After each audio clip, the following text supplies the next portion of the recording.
Salut les amis, c'est Sofiane. On se retrouve pour un nouvel épisode du podcast. C'est en forgeant qu'on devient forgeron et c'est en galérant qu'on devient humoriste. Voici Galère d'humoriste avec aujourd'hui monsieur Yuri Garfinkel. Hello, Salut Yuri, comment tu vas? ça va, super, et toi? Ça va, merci. Merci d'avoir accepté l'invitation. Avec plaisir, merci à toi. Plaisir partagé. Donc tu avais une ou plusieurs anecdotes à nous raconter? Oui, oui, alors celle qui me frappe le plus et qui m'a marqué le plus, je pense, c'est parce qu'il y a un truc un peu derrière, il y a un peu un truc un peu. Enfin, je vais pas vendre la mèche avant d'avoir raconté l'histoire, mais on était dans une soirée en dehors de Bruxelles, donc pas à côté de chez moi, mais assez loin.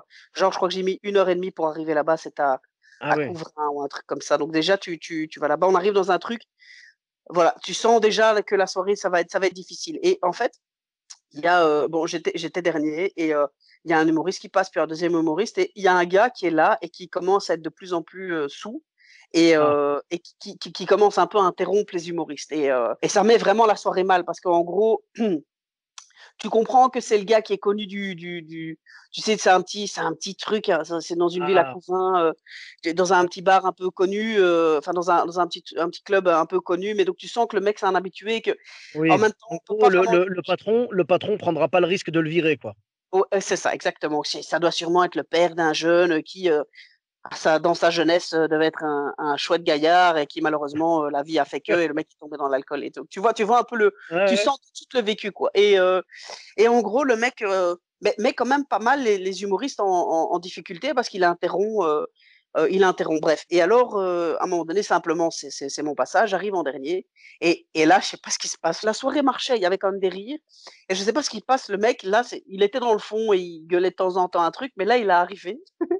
Il est arrivé, mais devant moi. Et il me coupe, mais vraiment en mode, ouais, je suis là, ouais, mais en fait, c'est pas un truc interactif, donc s'il y a moyen que tu restes à ta place, c'est cool. Et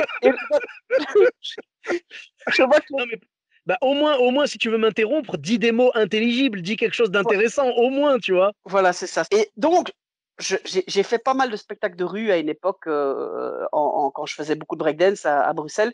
On faisait beaucoup de spectacles de rue. Et souvent, presque quasi tout le temps, on avait des sans-abri qui venaient en plein show, quoi. Mais en plein show de Ouais, breakdance, on avait des combinaisons. C'est-à-dire, moi, j'étais un peu le voltigeur parce que j'étais le plus petit gabarit, le plus léger. Donc, je montais sur le dos d'un gars, je faisais un salto, l'autre me rattrapait, il me faisait sauter, je faisais une figure en l'air. Enfin, mais c'était un truc, genre, si tu venais à ce moment-là, ben, ça pouvait être dangereux et pour nous et pour le gars qui venait, quoi. Et on avait aussi des chorégraphies, mais des trucs bien, bien construits. Donc, c'était sur la musique à ce moment-là. Et il y avait toujours un sans-abri qui venait souvent un peu saoul aussi, en mode ah, machin. Et en fait, les gens étaient très vite nerveux et c'était très vite tendu parce que les gens qui nous regardaient, les spectateurs, donc les passants dans la rue qui s'arrêtaient pour regarder le show pendant 10-15 minutes, étaient là, ouais, faites-le sortir, allez, casse-toi, machin. Et donc, nous, ce qu'on avait trouvé comme technique à ce moment-là, c'était de le faire participer au spectacle. Et alors, tout le monde trouvait ça génial en disant, ah, un peu comme on t'apprend en humour à utiliser une faiblesse, utiliser l'accident pour mettre au service du sketch. bien sûr. Euh, et c'est exactement ce que j'ai fait pendant le sketch. Je lui ai dit, bon, écoute, je vois bien que tu veux t'exprimer. C'est quoi? Monte sur scène et raconte une blague alors. Et donc, je l'ai fait monter sur scène, ce gars, qui a Hein. raconté une blague qui n'est pas du tout, mais du tout passé un truc un peu raciste. Enfin, c'était vraiment. Mais de toute façon, le mec, on va dire, tu t'attendais pas à un truc de malade non plus, quoi. Et dans l'état où il était, c'était déjà pas mal s'il arrivait à articuler, il faut dire la vérité. Mais alors, tu sais, Yuri, je dis bravo parce que du coup, là, le mec, quand il monte sur scène et qui balance sa blague qui ne marche pas, du coup, il va repartir dans la salle avec le regard baissé, tu vois, la tête basse, et vraiment, les gens vont pas le laisser redéranger le spectacle, tu vois. Donc, vous avez très bien joué, mais on va dire, voilà, c'est, comment dire, c'était qui tout double, quoi. Parce que C'est malheureusement, il y a des fois des gens qui ont vu ce qu'on appelle des hecklers, tu vois, des gars qui vont déranger le spectacle et tout. Ils vont leur dire, bah vas-y, monte sur scène, si t'es si malin que ça, monte sur scène. Et malheureusement, ils tombent sur des fortes têtes. Ouais, ouais, bien Voilà. sûr. Et il y a des potes à eux, et il fait un bel truc, et tout le monde fait ouais. Non, non, mais là, c'est pire. Non seulement le gars, il se prend un bide, il Ouais. descend, il sort de scène, mais il est parti, il est sorti de la salle. il est parti, il n'a pas été se rasseoir, il s'est barré. Et Oh, c'est ça. dommage, il est pas revenu sur scène pour le salut final. Non, non, non, non, justement. Et c'était ça qui était vraiment, c'était ça à la fois qui est fou. Et je sais pas si tu connais, c'est un proverbe indien qui dit, voilà, si le diable rentre dans ta tente, laisse-le parler. Et à force de parler, il va tellement s'épuiser qu'il repartira de lui-même. Et je Ah, trouvais, d'accord, je connaissais pas. ouais, ça, c'est un proverbe indien que j'avais, enfin bref, dans un livre je crois, de Paulo Coelho, ou le guerrier de la lumière, je pense, oui, je crois que c'est ce livre-là, le guerrier de la lumière, où il dit, voilà, si le diable rentre dans ta tente, laisse-le Là, parler et il va ce sortir. podcast a pris une tournure beaucoup plus haute que mon QI, tu vois, c'est chaud là. Mais belle citation. Et donc, en gros, c'est ce que tu as fait. Tu as laissé ce mec-là qui vous dérangeait, tu l'as Ouais. laissé s'exprimer et il s'est lassé tout seul. Exactement, et c'est exactement ce qui se passait avec les sans-abri pendant qu'ils interrompaient les spectacles de break. En fait, on le prenait avec, et le mec arrivait, on disait bon, allez, vas-y. On l'appelait genre vas-y, Philippe, allez, fais-nous un freestyle. Et le mec faisait un, deux, trois mouvements, et il partait aussi. C'est vraiment utiliser l'accident pour le mettre au service du propos artistique ou de ton business, quoi, si je puis dire. Et Ouais, ça marchait parce que en fait, les gars faisaient leur truc, et puis ils partaient, et le public trouvait ça. Limite, ça faisait presque préparé, quoi, tu vois, or que pas mmh. du tout. En fait, la technique que tu as utilisée et qui est très très bonne, c'est que tu as détourné son objectif en fait.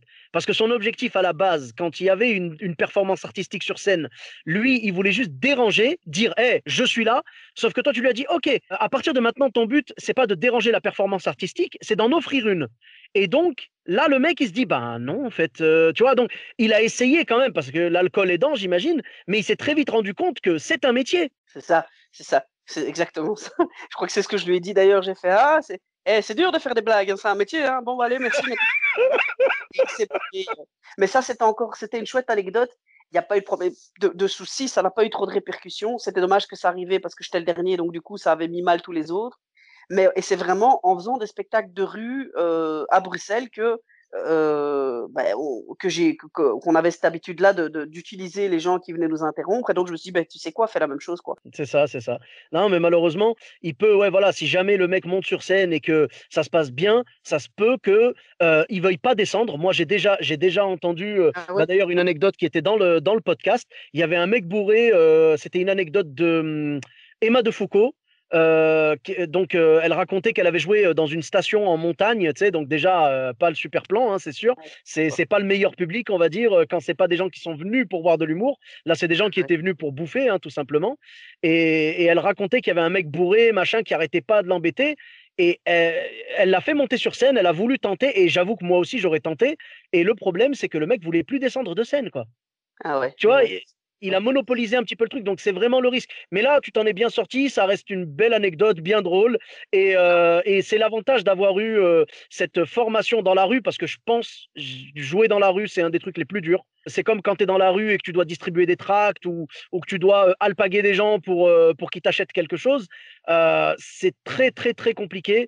Donc, tu vois, c'est un peu comme quand tu croises les mecs de Médecins du Monde et tout, machin, les trucs Médecins sans frontières, tout ça, tu vois, qui t'alpaguent dans la rue. Le problème, c'est qu'il faut attirer l'attention des gens et puis il faut la conserver. Et donc, déjà, c'est dur. Ce qui fait que là, moi, je pense que vous avez joué vraiment en mode tout-terrain, quoi. C'est-à-dire que là, après être passé par la rue et après avoir maîtrisé cet art, je pense que la scène en elle-même, elle te fait beaucoup moins peur. Ouais, tout à fait, absolument. D'ailleurs, il y a eu des trucs beaucoup plus, parce que ça, le mec qui est bourré, tu le vois tout de suite venir, quoi. Il y a des Ouais. trucs parfois beaucoup plus insidieux, où c'est Mhm. juste des gens qui rigolent et puis qui prennent un petit peu trop de place par leur rire et qui veulent en fait, qui veulent limite attirer l'attention sur eux. Et ça, au début de commencer un spectacle, tu t'attends pas à ce que quelqu'un qui rigole trop peut aussi te mettre en difficulté. Tu vois ce que je veux dire? Oui, oui, bien Euh, sûr. Ça dépend en fait de l'intention de la personne. Si c'est un c'est rire ça. naturel qui fait rire les gens autour de cette personne, c'est pas grave. On en a tous eu des personnes comme ça qui riaient vraiment généreusement. Mais si la personne, elle se dit, je vais rire plus fort, genre elle en rajoute pour déranger le spectacle, là par contre, c'est pas cool. Non, non, non, tout à fait, tout à fait. Non, non, et je veux dire, il y a eu des trucs beaucoup plus, des choses où, par contre, ça m'a mis enfin, c'est un peu spécial parce que ça, c'était vraiment difficile et on a su enfin, à ce moment-là, on a su retourner le truc à son avantage. Et puis, il y a eu des choses beaucoup moins difficiles où, par contre, impossible de retourner, tu vois, impossible de retourner l'accident en sa faveur et tu ressors de scène un peu la queue entre les jambes, un peu dépité en disant: «Mais enfin, il suffisait juste que je rebondisse un peu comme ça» et tu penses ça 3 jours après évidemment. Tu te dis: C'est «Mais ça. mince, je dire ça et ça si j'avais dit ça, ça aurait été drôle» Ouais. et évidemment ça arrive plus tard. Mais bon, comme tu dis, c'est pas pour ça qu'évidemment, je me souviens, je jouais pas depuis hyper longtemps en plus à ce moment-là, donc j'ai eu des trucs après qui m'ont beaucoup plus mis en difficulté et qui avaient l'air beaucoup moins difficiles de base, quoi. Des fois, même un petit dérangement dans la soirée peut vraiment, ruiner le spectacle, hein, donc c'est pas grave. Donc où est-ce qu'on peut te retrouver sur les réseaux sociaux? Partout, si on tape mon nom et mon prénom, donc Yuri Garfinkel sur tous les réseaux sociaux. Merci beaucoup. Pour ma part, vous me retrouvez sur tous les réseaux sociaux, donc Sofiane et Taï, E de TAI, sur Facebook, Twitter, YouTube, Instagram et TikTok et je vous dis à très bientôt pour un nouvel épisode. Bis à tous.